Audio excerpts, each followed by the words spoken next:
আপনার বউয়ে মস্কারা করবো, আপনার শালিয়ে টিটকারি মারবো, সমাজের মানুষ আপনার টিটকারি মারবো। আপনি আজকে থেকে যে দাড়ি রাখেন নাই, আজকে থেকে দাড়ি রাখেন, যে নামাজ পড়েন না, আজকে থেকে নামাজ ধরেন। আপনার বন্ধু বান্ধব দেখবেন আপনার টিটকারি মারবে, মস্কারা করবে।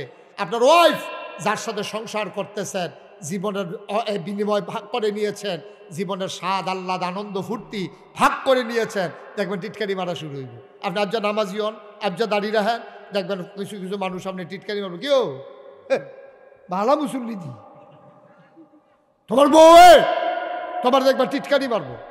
তোমার বউয়ে বলে উমা বিয়া দি বললাম সাপ দেখে এটা দিয়ে আস্তে আস্তে হুজুর হয়ে জিগিতেছে, প্যান্টের জায়গা পাঞ্জাবি আইয়া পড়ছে, ফাইজামা আইয়া পড়ছে, শার্টের জায়গা পাঞ্জাবি আইয়া পড়ছে, এর ভিতরে দিয়া শালিয়ে ফোন দিছে, দিয়ে আসলে কাফা কবে দূরে তোমরা ফোন টোন দিতাম পারি না, খবর টবর লইতাম পারি না, তোমরার অবস্থা কিতা? কয় অবস্থা কিতা? আর আমি কি আর আসিনি? কয় কিতা? দুলাভাইয়ের কি খবর? কত তোর দুলাভাই আছে? তো দুলাভাই কি অ্যাক্সিডেন্ট করছে? কয় না হুজুর না। হ্যাঁ, দাঁড়িয়ে রাখছে গেলে ফাজামা পাঞ্জাবি পরে গেলে ফাঁস একটা নামাজ পড়ে গেলে দুলাভাই বিলু হুজুর হয়ে গেছে, দুলাভাই হুজুর হয়ে গেছে, ক্যাবিনেট সহ্য হইতেছে না। এরকম মহিলাও বাংলাদেশে আছে না আম্মা? ও আম্মা, আপনাকে জবাব দিতে হবে কিয়ামতের ময়দানে। আপনি ইচ্ছে করলে একটা মহিলারা, যেহেতু প্যান্ডেল আছে, এই মহিলাদেরকে একটা ফর্মুলা শিখাই দিয়া যায়। একটা মহিলা ইচ্ছা করলে এই ঘরটারে সোনার ঘর বানাইতে পারে, ঠিক কিনা কন? এই যে আমি ওয়াজ করছি, আমার ওয়াজ এটা এমন আছে রাস্তার হেইখান তাত নাও যাইতে পারে।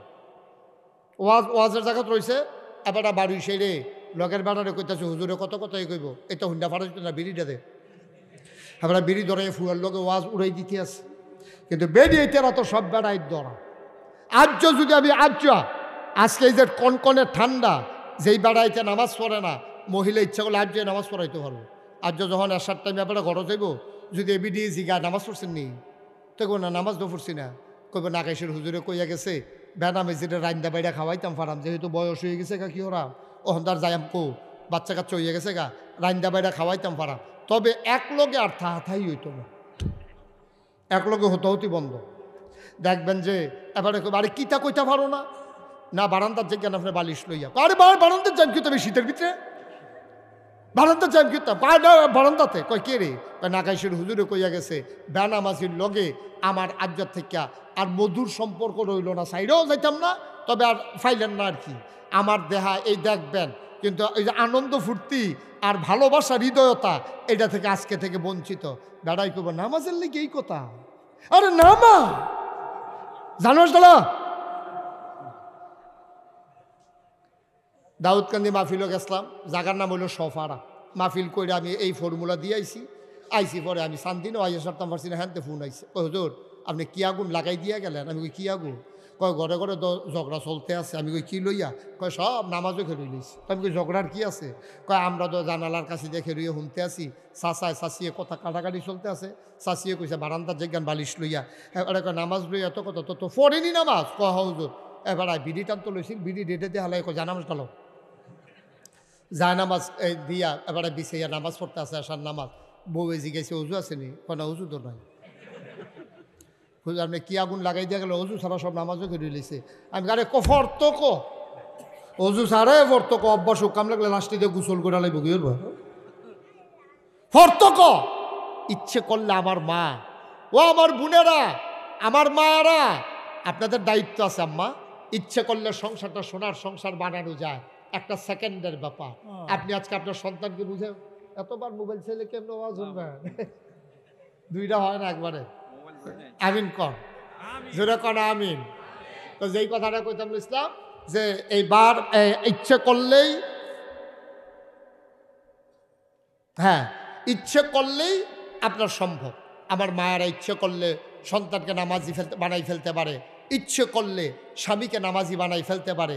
আমার মায়েরা যেন ওই ধরনের মন মানসিকতা নিয়ে সামনের দিকে কাজ করে, আল্লাহ যেন কবুল করে। সবাই কনা আমিন, জোরে কনা আমিন। লম্বা সময় কথা বলা যাবে না, যেহেতু আসরের ওয়াক্ত একেবারে কাছাকাছি।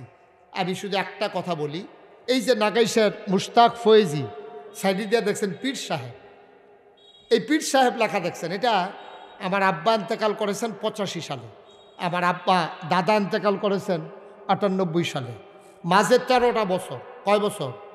13 বছর আমার আব্বা ছিল না, দাদা ছিল। আব্বার পরে দাদার হাতে আমি মানুষ হয়েছি। আমার দাদা এই নাগাইশ দরবারের দায়িত্ব আমার কাঁধে দিয়ে 1998 সালে উনি বিদায় হয়েছেন। দাদা যাওয়ার এন্তেকালের সময় নাগাইশ দরবার ওনার বাপ দাদার এই যে এই ছেলে এই ছেলে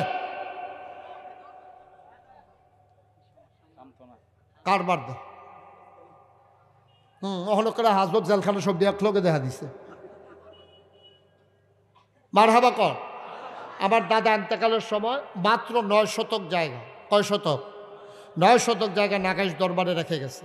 আর আজকে নাগাইশ দরবারে আল্লাহর খাস মেহেরবানি 18 একর জায়গা, 1800 শতক। মারহাবা বলবেন না? দাদা দিয়া গেছে কয় শতক? আর এখন কত শতক? 18 শতক। আরে 1800 মারহাবা কয় না। এখানে 10টা প্রতিষ্ঠান আল্লাহর খাস মেহেরবানি চলতেছে। একটা খানকা, একটা দাখিল মাদ্রাসা, নুরানি মাদ্রাসা, হাফিজিয়া মাদ্রাসা, দাতব্য চিকিৎসালয়, গণপাঠাগার, গবেষণাগার, ছাত্রাবাস, ইয়াতিমখানা, মসজিদ। মারহাবা বলবেন না? আমি আপনারা সোশ্যাল মিডিয়ার সুবাদে অনেকেই জেনেছেন আমি বিশাল বড় করে একটা মসজিদের কাজ ধরেছি। এই মসজিদটার ভিতরে একসাথে নামাজ পড়তে পারবে 6000 লোক। কয় হাজার লোক? 6000 লোক। আমি যখন ইঞ্জিনিয়ারদেরকে জিজ্ঞেস করলাম এই মসজিদ বানাইতে কত টাকা লাগবে, বলে যে হুজুর 15 কোটি টাকা, বাজেট হলো 15 কোটি টাকা। আমি নিয়ত করেছি আমার 1 বছরে মাহফিল করে, 32 বছর ধরে আমি মাহফিল করি, আমি 1 বছরে মাহফিল করে যত টাকা হাদিয়া পাই পুরো 1 বছরের হাদিয়া আমার মসজিদ আমি করে দেবো ইনশাআল্লাহ। আমি 25 লক্ষ টাকা দিয়া আমার মসজিদের কাজ ধরেছি। আজকে পর্যন্ত 1,92,00,000 টাকা, গতকালকে ছিল 91, আজকে রাজমিস্ত্রি দিছি 1 লক্ষ টাকা। আজকে পর্যন্ত 1,92,00,000 টাকা সামথিং আরও আমি খরচ করে ফেলেছি, মাত্র দিয়েছি 25 লক্ষ টাকা। আমার মসজিদ আমার স্বপ্ন। আমি চেয়েছি বাংলাদেশের ভিতর অন্যতম একটা মসজিদ হবে নাগাইশ দরবারের মসজিদ, 6000 লোক একসাথে নামাজ পড়বে। আমি দিলাম মাত্র 25 লাখ, খরচ করে ফেললাম 1,91,00,000। কোত্থেকে আসলো? এই সবাই মিলেমিশে আল্লাহর খাস মেহরবানি মোবাইলে, নকটে, রকেটে, তারপরে বিভিন্ন বিকাশে, বিভিন্ন জায়গা থেকে অ্যাকাউন্টে, দেশ বিদেশ থেকে মানুষগুলো আল্লাহর খাস মেহরবানি শরীক হচ্ছে। আপনারা আমার একবারে কাছের মানুষ। আল্লাহ রাসূল বলেছেন মান বানা লিল্লাহি মসজিদান বানাল্লাহু লাহু বাইতান ফিল জান্নাহ। যে দুনিয়ায় মসজিদ বানাবে আল্লাহ নাকি জান্নাতে তার জন্য ঘর বানাবে। সুবহানাল্লাহ বলবেন না? আমার এই মসজিদ আমার স্বপ্নের মসজিদ। আমাকে যখন দাওয়াত দিতে গেছে আপনাদের ইসমাইল সাহেব, তারপরে এই যে ছেলেটা গেল কি নাম না, মামুন গেছিল, তাওহিদ ভাই গেছিল, পারভেজ গেছিল, ওরা দেখে আসছে আমার বিশাল এই মসজিদের আয়োজন। কোটি কোটি টাকা প্রয়োজন। আপনারা আমার হৃদয়ের মানুষ, কাছের মানুষ। মইনপুরের সাথে আমার একটা গভীর সম্পর্ক। আপনারা এখানে যারা আছেন যে হুজুর আল্লাহর ঘর মসজিদ হবে, খুশির খবর, আর পাশেই এত বড় মসজিদ, আমরাও আপনার পাশে থাকতে চাই। আমি কোনোদিন বাংলাদেশের মানুষের কাছে এই হাতটা বাড়াই নাই। আমি লজ্জা বোধ করি মানুষের কাছে হাত বাড়াইতে, কিন্তু আমার মসজিদের ব্যাপারে আমার কোনো লজ্জা নাই, কোনো শরম নাই। এরা আপনাদের সকলের মসজিদ আমাদের। এই মসজিদটার জন্য খোলা মনে মুক্ত হস্তে যে হুজুর আমার আব্বার কবর, আম্মার কবর যেন জান্নাত হয়ে যায়, এই মসজিদ ইনশাআল্লাহ হুজুর আমি নগদ 1,000 টাকা দেওয়া শরীক হইলাম। এত বড় মসজিদের আয়োজন আমরা প্রাণ ভরে দোয়া করবো ইনশাআল্লাহ। আসেন একজন লোক যে হুজুর আমি 1000 টাকা ইনশাআল্লাহ, মাশাআল্লাহ, পেছন থেকে এক মুরব্বী ইনশাআল্লাহ নগদ 1000 টাকা আমি বলার আগেই দিয়ে ফেলেছেন হাতের ভিতরে। 1000 টাকা চাইছি, বেশি চাই নাই। 1000 টাকা অনেক টাকা না, মাশাআল্লাহ। মাহফিল কমিটির আরেক ভাই উনিও দিয়েছেন 1000 টাকা। আল্লাহ তুমি কবুল করো আল্লাহ। আসেন আর কেউ 1,000 টাকা আমার এই বিশাল মসজিদের জন্য, আল্লাহর ঘর মসজিদের জন্য, মাশাআল্লাহ। আরেক ভাই কমিটির উনি 500 টাকা দিয়েছেন। আমার এই কলিজার টুকরারা আসতেছেন, আপনারা দয়া করে একটা লুকও খালি যাবেন না। এই যে ছোটো বাচ্চারা প্রয়োজনে 2টা টাকা দিবেন। আমার এই মসজিদ আমার স্বপ্নের মসজিদ, আল্লাহ যেন কবুল করে। প্রয়োজনে 2টা টাকা দিয়েন আমার এই মসজিদটার জন্য, আমারে দেওয়া লাগবে না। আল্লাহ আমার অনেক দিছে আলহামদুলিল্লাহ, আমারও অনেক দিছে আলহামদুলিল্লাহ। আমার এই মসজিদটার জন্য 1,000 টাকা দিতে পারেন, 500 টাকা দিতে পারেন, 10টা 20টা টাকা, মাশাআল্লাহ।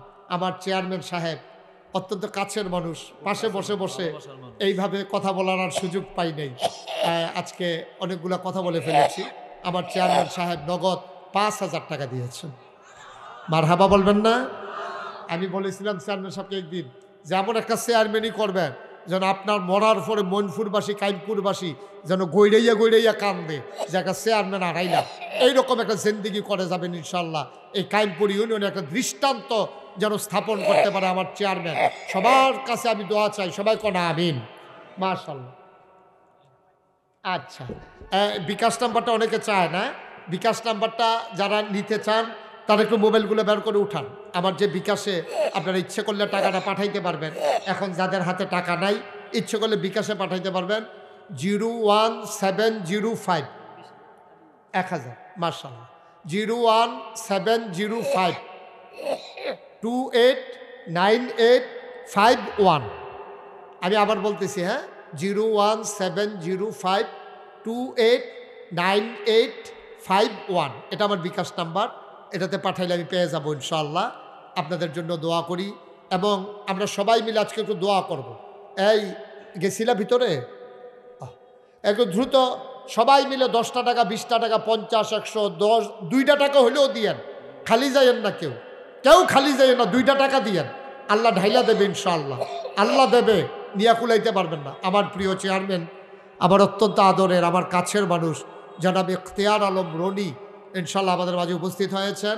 উনি 1 মিনিট কথা বলবেন, তারপরে আমরা দোয়া করে দেবো, যেহেতু নামাজের সময়। মাইকটা দেন। জি, সবাই বসেন।